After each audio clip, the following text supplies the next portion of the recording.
Welcome, one and all, to Stelmo's Rants and Raves. I'm Stelmo. Let's just jump into this. So, a new headline, big headline on thelibertydaily.com just dropped. And here it goes. Nick Sorter infiltrates Antifa camp at Nork ICE.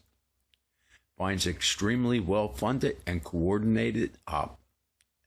And there's a video of his findings there that anybody can go on to, I'm sure you can find it on the Liberty Daily. You can find it, I'm sure, on YouTube, and I'm sure it's on Rumble as well. So, and probably elsewhere as well.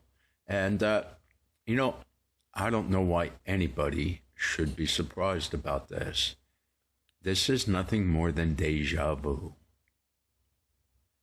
And because it is, it's another reason why we're facing the absolute destruction of this country. You know, it was fairly early in Trump's third term here when what were called the LA riots broke out because of ICE. And that was an insurgency. Trust me, if the parties were switched and that was happening, well, we all saw what happened to the January 6th defendants. And I'm going to say about 98 to 99% of them didn't do anything as destructive as was happening out in LA. And because there are independent journalists in the world now, we were able to see the pallets of bricks. Somebody paid for them, had them out there on the street corners. Yeah, they were there for whoever wanted to, let's say, throw them at an ICE vehicle or something.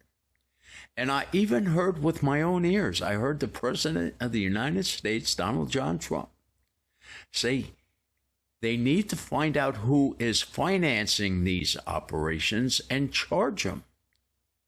But I don't know. Donald Trump is not in control of his DOJ. And this just does not bode well for this country. Because this keeps going on. And you can bet that they got plenty more civil disobedience set. Because there is no pushback. There is no pushback. You know, I don't remember now what it was earlier today I was reading. But it was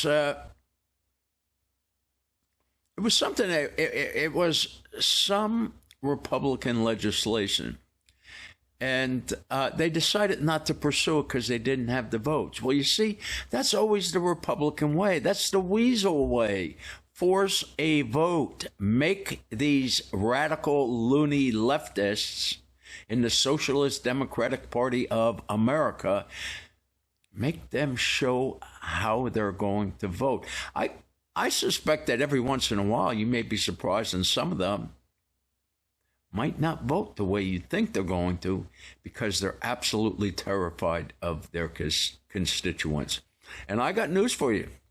There are a lot of blue office holders who are nervous as could be right now because they know in a free and fair election, they're toast. But the problem is there is no Republican pushback, at least nothing that worth the salt of anything. It's mind-boggling to me. It really is mind-boggling. And yes, it's well-funded, and yes, and this is the thing. It wasn't L.A. riots, but I think it was maybe in Minneapolis, where we heard from Kash Patel. Yeah, we know who funded it. And not a charge out there. No indictment. Nothing. And you have to wonder, what does it take? What does it take? Because this country cannot survive the way it's going. Only one, and this is what bothers me. Right now, there is only one political party that is fighting to win and to win permanently. And it's not the Republican Party, let me tell you that. And they have the most to lose, them and their families. What do you think these socialists are going to do when they assume power? There's a lot of history. I'm not going to go through all that nonsense again. But I know they all believe, well, we were accepting dirty money too, so they're going to leave us alone. Yeah, right. They're not. And then they're going to try to recoup as much of that dirty money that you accepted from them. They're going to look to take it back from you when you have been slabulated and taken for mortuary services, because that's how it all plays out. And yet, the Republicans just cannot get their act together. They never can. They always got to fight amongst each other. They can't even negotiate and come up with an agreement amongst themselves. How do we ever expect them to negotiate something with the Democrats? Oh, there I go. I keep calling them Democrats. They're Democrats socialists. And they would love to drop the Democrat from their name. And trust me, they'll do it once they retake the three branches of power in this country. It's over. The United States, as we know it, will end. They will end it. A socialist strongman will assume power, perhaps in Washington, perhaps they'll decide somewhere else. And a new country will be born. And people are not going to like that country. You know, they might like it in the beginning when they still, you know, when they're stealing from the billionaires to give to the poor. There'll be a lot of happy poor people. And I can't say that I blame them. But Margaret Thatcher, she let us know that the problem with socialism is sooner or later you run out of other people's money. And that's when it's problematic. Because, you see, if everybody's entitled to the same as the next guy, regardless as to how much work you may or may not do, well, people are inclined not to do so much work. And again, this has been seen time and time again. But everyone, you know, they believe they're going to be the ones. And they keep making promises. These, you know, oh, this is free. Look at Mondami. This is free. That's free. This is free. Nothing's free in life. Nothing's free. Somebody's paying. Now, perhaps the recipients of these gifts are not paying. But somebody is paying. And the recipients of these gifts, they're ultimately going to pay a price for it sooner or later. Because that's always the way it works. And see, the problem right now is this country is facing some really, really serious problems. Existential problems. Problems which are not addressed and fixed in the next couple years, well, I don't think there'll be any more time. Sometimes I even wonder if they could pull it out now. Sometimes I think we're just so far in debt, we're so far behind, and the Lord only knows when they pull the plug. Oh my God, it will not bode well. Oh, it will be horrible. People will be dying left and right. There'll be starvation. There'll be anarchy. And there's a lot of historical information out there that people can read from previous millennia to see how these things all played out. But I know a lot of people are too busy with their daily lives. I get it. Some people have to work a 40-hour job and have 4 side hustles to just try to make their bills getting paid. And they're falling behind because inflation is out of control. And it's out of control in part because of this Iran war, but it's also because of our spending. We are every year, you know, now it's a given that we're going to have to borrow at least $1 trillion a year. And we're really soon going to be at the point where it's $2 trillion a year.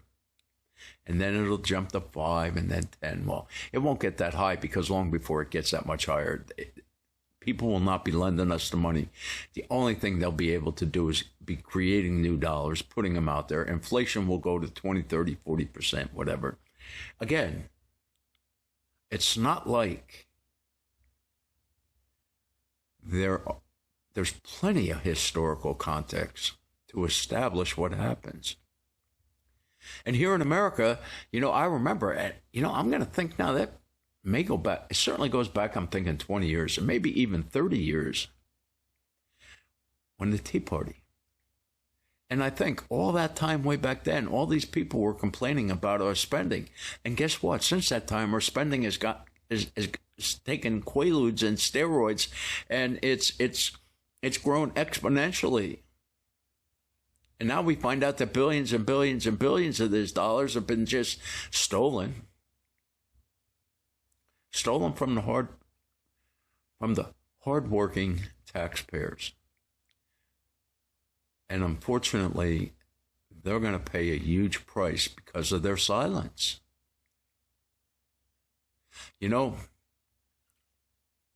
Politicians fear grassroots movements. It terrifies them. Both parties, both the Democrats and the Republicans, were terrified of the Tea Party. Mob rule.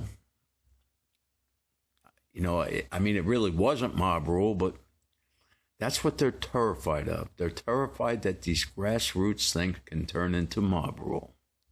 It's happened before. And if you push people enough, when parents see their children going hungry to bed every night, it's amazing what drastic steps they're willing to take. It's not surprising that Mondami won in New York. New York has a huge lower income population. They could use all those free things that Mondami promised. Now, they're not going to get half of them, but they were already bad off, so they have nothing to lose. Do you remember? It's like 12 years ago or so now. Maybe not quite that far, but anyway, it was when Trump was running in his first term. He said to the Democrats, and he also said to blacks, and he said to Hispanics, why not vote for me? Give me a chance. The way you've been voting all these other years hasn't worked very well, has it? And Donald Trump, they voted for him. And in Donald Trump's first term, I would have to say, based on his first term, I would say at that point he was the best president that this country has ever had. But I'm really disillusioned with what's going on in this term, because there's so much more lying. Like unconditional surrender. We're not gonna negotiate. They have to surrender. And now we negotiate. And while we negotiate, they're injuring American soldiers. So we got American soldiers getting Purple Hearts. That, trust me, I honestly believe that the vast majority of them would rather not have the Purple Heart, but along with not having the injury, which caused them to get that Purple Heart. So all of that stuff is okay, but we're going to have a peace deal, and Donald Trump's going to say, yeah, I should get the Nobel Peace Prize. Well, you're not going to get it, Mr. President, not this year, next year, or any other year. Because it has been weaponized. And you can't take it back. So why waste your time? What you have to do is try to save the country. And I really thought we were in a good shape that way with Donald Trump coming in now. Right off the beginning, he did get the border shut. I got to give him a lot of credit for that. He started rounding up the people and deporting them, just like he said, but I think that's come pretty much to a halt. I haven't seen, there for a while, I was reading in the local news all the time, people getting picked up by ICE, going to be deported. I don't see it ever anymore. And it's just like, I don't know. I just don't get it. It's baffling. It's mind-boggling. And every day collectively, we find ourselves worse off than we were just the day before. The government lies to us about inflation. It's far worse than they like to tell us. Yeah, it's only a couple percent. Yeah, it's really nothing. You know, I saw a story. I didn't read it. Just saw the headline and stuff. But somebody found an old Walmart receipt, and they were astounded how cheap things were. Yeah, people forget real quick. Well, let me tell you. You know, in the Biden years, they say inflation was collectively over those 4 years, 21%. You know, I can't tell you how many items that I buy regularly that have more than doubled. More than doubled. Now, I know here and there, there'll be one item will go down. And a lot of times that's produce. And a lot of times it's in Walmart and they have too much of it. And so they'll lower the price rather than throw it away. And, you know, if you buy it, you better use it quick because you know it doesn't have much more shelf life left. And it's getting harder and harder for people. So socialism is going to look better and better. And nobody seems to be addressing that problem. And yes, I know, well, I think Donald Trump thinks he's addressing it by coming up with a phony peace plan. But it's definitely going to destroy his legacy, I believe, because these people have never followed with anything else they've agreed to in the past. And they're not going to agree to it now because they're religious zealots. They believe that God is on their side, that God is going to lead them to victory.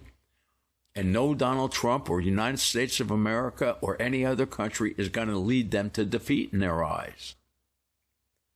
Even right now, they're claiming victory in this.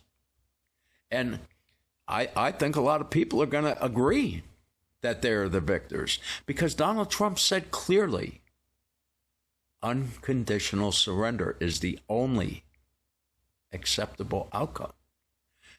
So he was lying to us, apparently, because there is no unconditional surrender.